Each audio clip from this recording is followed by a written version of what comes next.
Good evening. Welcome to another exasperated version of Diatribes and the voice of doom. Now here's your extrapolating and exsanguating host, voice of doom.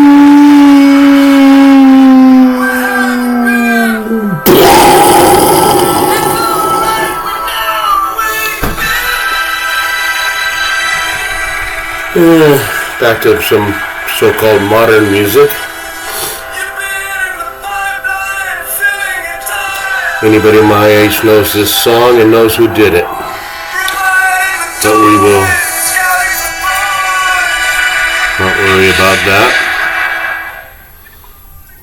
Put that there.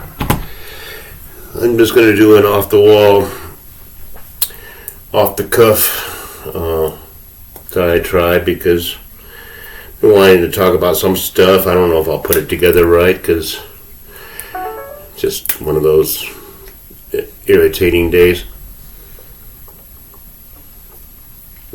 Not really irritating, but the whole couple of days have been bad because I'm sick of the machine. Now, when we talk about the machine, we talk about the system, the whole big pile of crap that's been running our lives, and the machines that have enslaved us. So I'll talk a little bit about things that have been going on and try to tie it into my topic. Now, I go to work and I tend bar, and it's not the hardest job in the world because all I have to do is make the drinks and deliver them to the tables. And we don't have a lot of tables sometimes, so I want to kind of supplement my income by playing piano for the customers. And I know what they want to hear, and I know what they like to hear. I can tell just by their age exactly what songs will please them. And most of them are in their 80s. And I know it's egotistical, but most musicians are like that. They want to know that they're being acknowledged. I don't need applause, but I just need to know that people are paying attention. Because it took me a lifetime to learn how to play these songs. And when I see a couple people come in that are about 75 years old, and I give them their drinks and I have time, I'm going to go play some songs because I might be able to get some tips out of that. And I'm playing pretty good. I'm really doing well. I play a Andrew Lloyd Webber medley, and then I play a bunch of the Godfather medley, and I play a bunch of old songs that I know these old people like, and they all think they're older than they are. I can get into that later. All these 75-year-olds think they grew up in the Depression. They were born in the 50s. So come on. They just don't have a memory for their own life. But I did the math, and it's like, most of these people were like in their early 20s when Led Zeppelin came out. Or Pink Floyd, or what have you. And they pretend like, they're into Guy Lombardo or Lawrence Welk or whatever, Frank Sinatra, and it's like, you're not that old. So I play music that I know they'll like, and both of these 75-year-olds are staring at their phones at the bar, and that's all they're doing. Well, I will say this, they're sharing one phone and looking at their family photos and looking at whatever they get, videos from their grandson, and looking at the fish they caught back last summer, whatever. But it's like, I don't need all the attention, but just acknowledge that, you like the music, so I know. And they're looking at their phones, and I'm realizing that these old people who previously probably had a phone similar to, do I have it on me? similar to this, which is what I have. That's as good as I get, because if I have one of those iPhones, I will be lost. I won't be able to function in life, because I see what's happening to everybody else, and I'm not going to be like everybody else. There's one thing that is one of my goals in my bucket list. It's I will not be like the masses, ever. And the masses are staring at their phone constantly. And now the 75-year-olds have finally figured out how to use the phones. They figured out that there's more to the phone than just dialing up and pressing speed dial and talking to their grandson. There's more to it than that, and they're figuring it out. Now the freaking 75 to 85-year-olds are all addicted to their phones, and I'm getting kind of sick of it. Because it's annoying. How else can I put it? It's just plain annoying. So let's talk about the machine some more. Now, they had a Davos meeting of the high mucky muck super billionaires who get together and decide how this world's going to go. Now, there's a new thing coming out, and it has to do with my worldwide genocide and how the rich people will be taken care of. AI, okay? Two letters that could change the course of how this earth goes. We may be Borgs soon. If you've seen Star Trek, you know what a Borg is. It's a cybernetic, half human, half machine species. Now, we're not going to bother with that. We're just going to have robots for the rich people. Now, here's how it works. Worldwide genocide. 6 billion people are going to die. What do the rich people do? Well, they have their well-appointed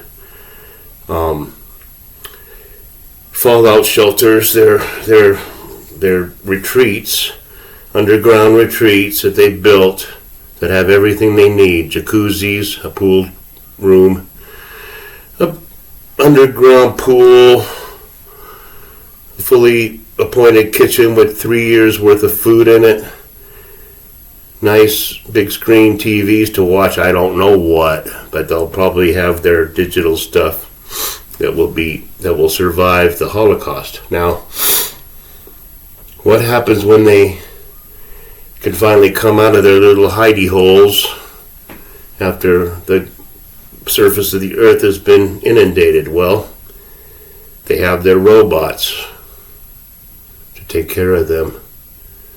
Whether the robots take over this planet, but they're super intelligent and they're sentient beings, and they're going to want their own rights, and they're going to want to identify as a female or a male robot, who knows? But the robots will take over eventually, yes. It's like Terminator.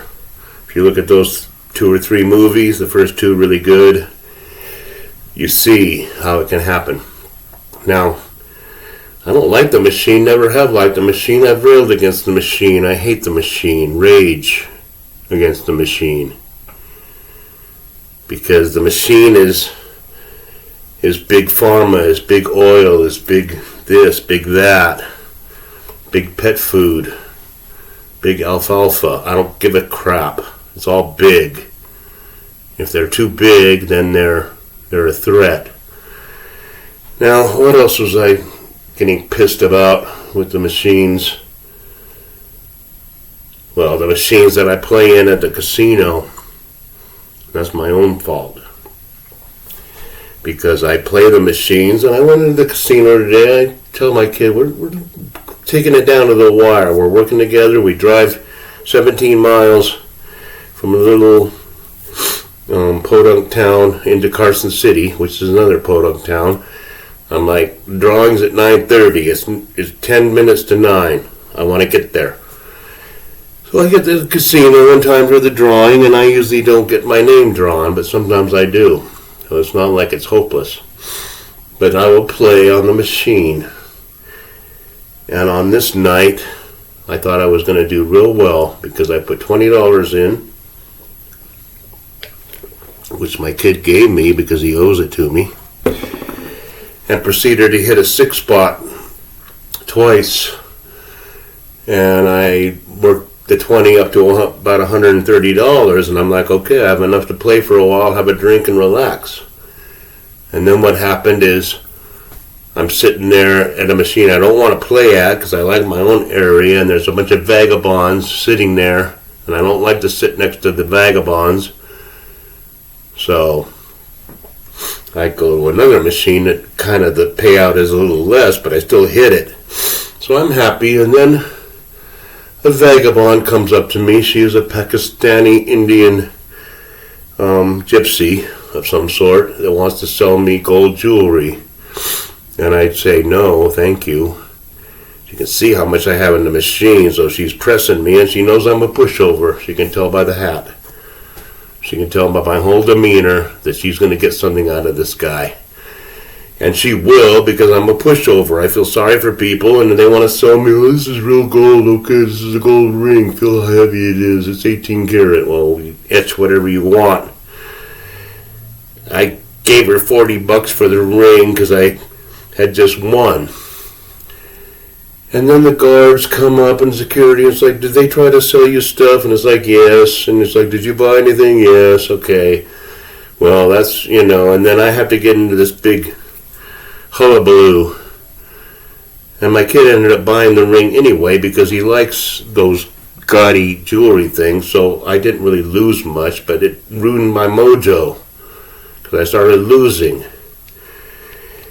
And it went from there until I pretty much went back to zero. I went below zero because I lost my winnings, and then I proceeded to lose my tips. And I'm used to that, and that's my problem. It's my problem that I have to deal with, so I can deal with my kid's problem, and he's an alcoholic, and he doesn't do well with money. And I'm looking at him like, if I can't get my crap together, how do I expect him to? And I'm bad. I have no self-control. I have no discipline.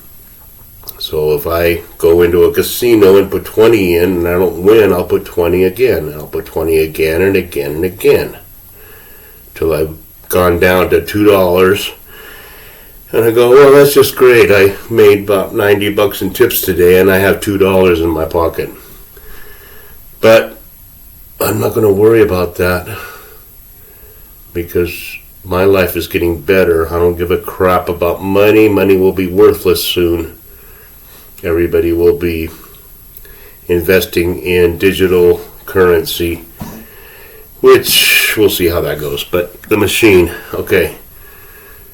AI. Elon Musk, okay. He bought a machine. He bought a communication machine. Whether he's a good person who wants fairness or whether he's the Antichrist, he has, he has billions and billions of dollars. And he's going to dump a lot of that money into a communication platform which is not showing any profit whatsoever. But it's called Twitter, and I've already made a thing about the twits and the tweets and the twalks. But this deal with Elon is finally going down, and he's going to make it fair. Okay, that's fine.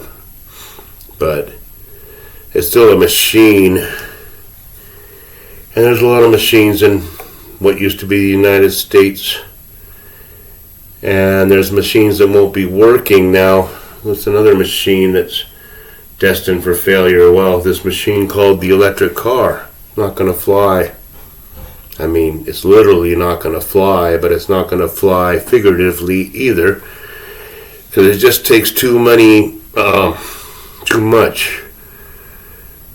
natural resources to get the rare earth metals to make the electric batteries, which only last 5 or 6 years. They're not financially or economically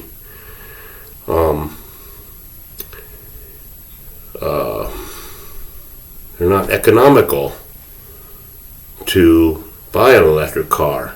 Only the rich people could do that, and if they keep buying them, then maybe the price will go down. But these cars are going to end up being waterlogged, and the batteries will go dead after about 6 years, and then they'll have to spend $12,000 on another battery while they're already overpaying for a car. Oh, they're saving $20 a month on gas by just charging up their car, but that's a farce. It's a boondoggle. But I wanted to get my aggressions out because I'm not unhappy. Things are going well, but I still fuck up. If I only didn't fuck up so much, then life would be even better.